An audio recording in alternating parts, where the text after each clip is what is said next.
Hello everyone, NCS online class में आप सभी लोगों का स्वागत है। मैं Santosh Kumar Mishra, national convent school भेड़िया मलगांव आजमगढ़ से आज आप सभी लोगों को टेंस के इस सीरीज में पास्ट इंडेफिनिट टेंस के इंट्रोगेटिव सेंटेंस को बताने जा रहा हूं।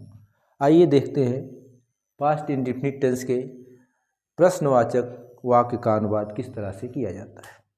इंट्रोगेटिव सेंटेंस दो प्रकार के होते हैं। मैंने बताया आपको फर्स्ट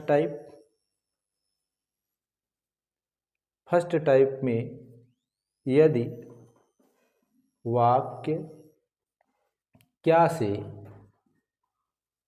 शुरू हो तो, अगर या वाक्य की शुरुआत क्या से होती है तो उसे हम फर्स्ट टाइप या सिंगल इंट्रोगेटिव कहते हैं। इसका रूल हम लिख लेते हैं। सबसे पहले यदि वाक्य क्या से शुरू हो रहा है, पास्ट इंडेफिनिट टेंस है, तो इसकी सहायक क्रिया पहले हम लिखेंगे डिड, उसके बाद सब्जेक्ट, फिर मेन वर्ब का फर्स्ट फॉर्म और इसके बाद ऑब्जेक्ट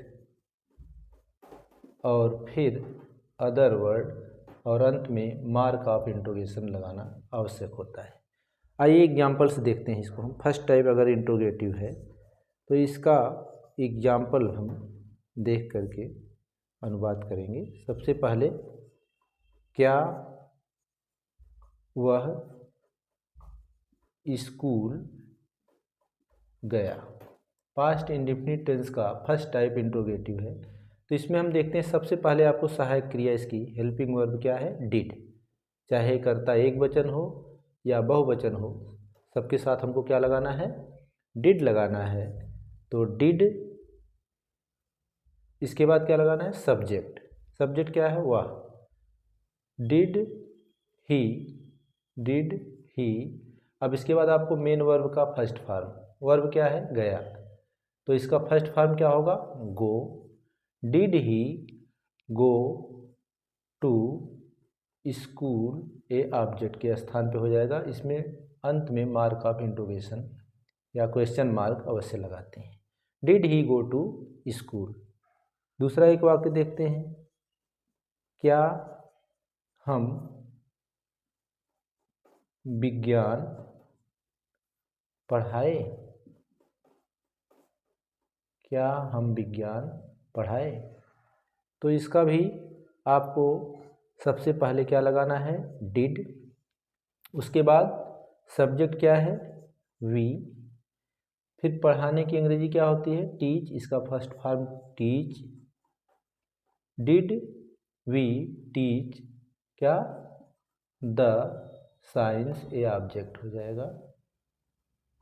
अंत में क्वेश्चन मार्क लगाते हैं। तो अगर वाक्य की शुरुआत क्या से होती है तो इसके लिए रूल, सबसे पहले डिड, सब्जेक्ट, मेन वर्ब का फर्स्ट फॉर्म और ऑब्जेक्ट, फिर अदर वर्ड लिख करके अंत में क्वेश्चन मार्क लगा करके अनुवाद करते हैं। तो इससे आपको थोड़ा सा समझ में आया होगा कि सबसे पहले आपको क्या लगाना है, डिड। और डिड इसकी हेल्पिंग वर्ब है, ये क्या का भी अनुवाद करेगा और क्वेश्चन का भी। इसी तरह से एक एग्जांपल और देखते हैं, क्या मैंने तुम्हें फल नहीं दिया। अब इसमें नॉट भी आ गया, नहीं भी आ गया, तो कहाँ लगाएंगे, नॉट आप कहाँ लगाएंगे। इसमें सबसे पहले हम देखते हैं क्या से शुरू है तो क्या लगाएंगे, डिड। इसके बाद मैंने, आई। इसके बाद तुरंत आपको क्या लगाना है, नॉट। Did I not. अब देना यही क्रिया है, देना इसकी क्रिया है, तो इसमें क्या होगा, did I not give. First form इसका क्या होगा, गिव। किसे, did I not give you, क्या नहीं दिया, फ्रूट, द फ्रूट। अंत में क्यों क्वेश्चन मार्क लगा देंगे, did I not give you the fruit. तो अगर सेकेंड टाइप का है तो हम किस तरह से करेंगे, अगर ये तो फर्स्ट टाइप का मैंने देखा, अब सेकेंड टाइप का देखते हैं, इसको आप रिवीजन कर सकते हैं।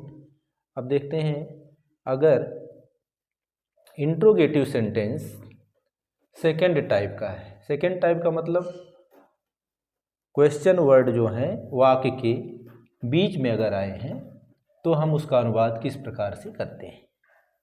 आइए देखते हैं second type of interrogative. Second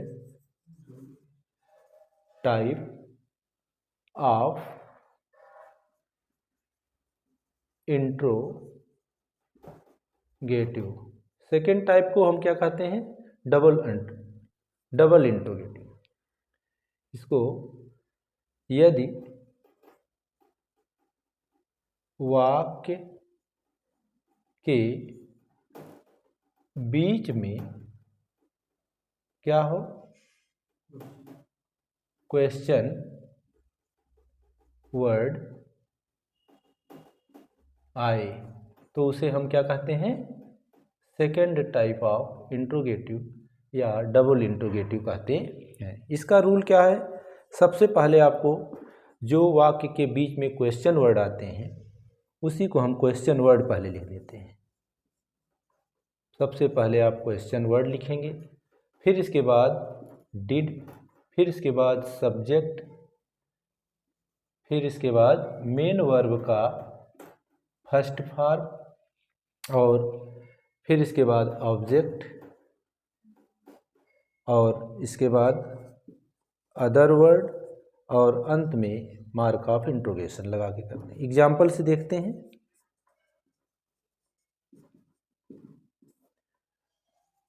वह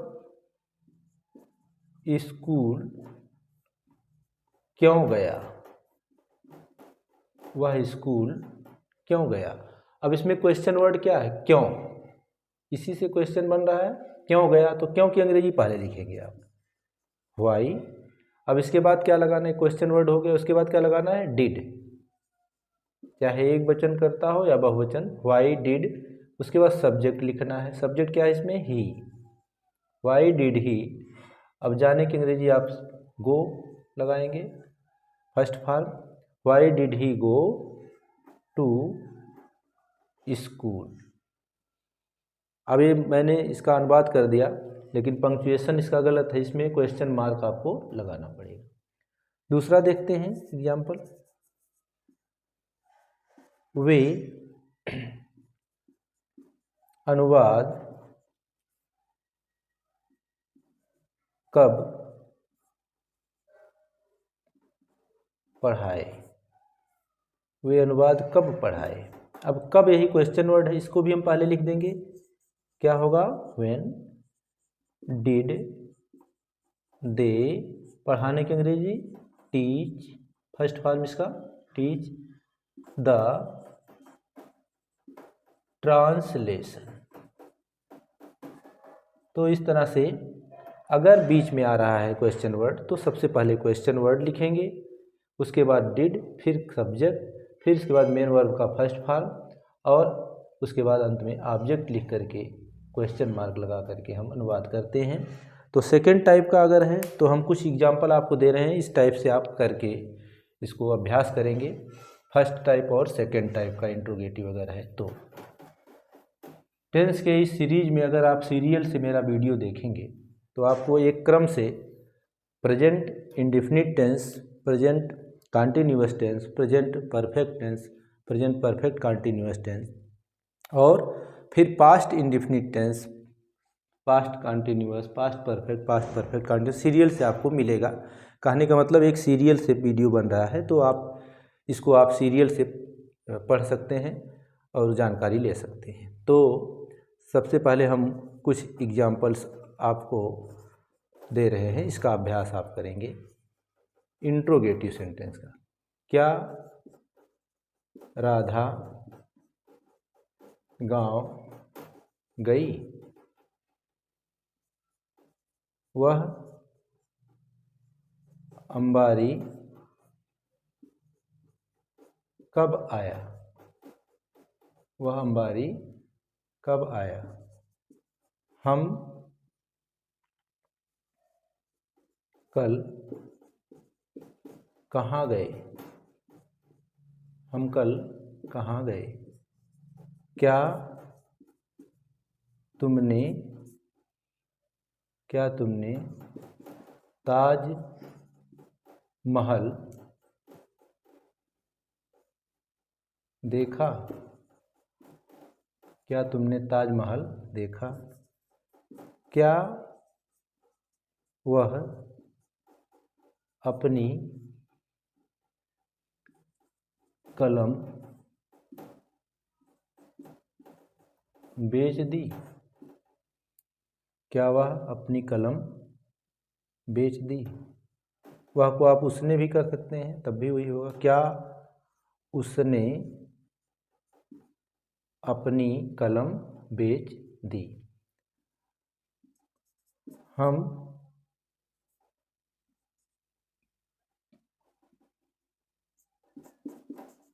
आजमगढ़ क्यों नहीं गए, हम आजमगढ़ क्यों नहीं गए। रामू इस शहर में कब आया, रामू इस शहर में कब आया। तो इसमें फर्स्ट टाइप और सेकंड टाइप दोनों का मैंने मिश्रित सेंटेंस दिया है। इसका अनुवाद आप जैसे मैंने बताया है उस तरह से आप कर सकते हैं। तो आशा करता हूँ कि कुछ ज़रूर समझ में आया होगा। तो इसको आप करके और कमेंट बॉक्स में इसका ट्रांसलेशन लिख करके भेज सकते हैं। तो वीडियो देखने के लिए बहुत बहुत धन्यवाद। सीरियल से आप देखेंगे तो इसमें आपको बहुत लाभ मिलेगा ट्रांसलेशन सीखने में। तो thank you very much for watching my video. धन्यवाद।